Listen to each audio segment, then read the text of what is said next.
৭১ জন যাত্রী নিয়ে ঢাকার পথে আসতেই খুলে পড়ল বিমানের চাকা।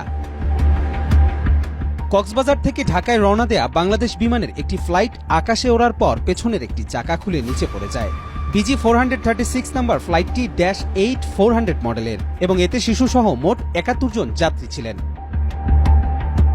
বিষয়টি নিশ্চিত করে বিমান বাংলাদেশ এয়ারলাইন্সের জনসংযোগ মহাব্যবস্থাপক ABM রওশন কবির। তিনি জানান, কক্সবাজার বিমানবন্দর থেকে টেক অফের কিছুক্ষণ পরই এক চাকা বিচ্ছিন্ন হয়ে পড়ে, ফলে শাহজালাল আন্তর্জাতিক বিমানবন্দরে জরুরি অবতরণের সিদ্ধান্ত নেওয়া হয়। ঢাকায় অবতরণের জন্য প্রস্তুত রাখা হয়েছে বিশেষ ইঞ্জিনিয়ারিং দল ও উদ্ধার ইউনিট। বিমানবন্দর কর্তৃপক্ষ সূত্রে জানা গেছে, বিমানের গতিবিধি নজরে রাখতে রাডার পর্যবেক্ষণ জোরদার করা হয়েছে এবং রানওয়ের পাশে বিশেষ প্রস্তুতি নেওয়া হয়েছে।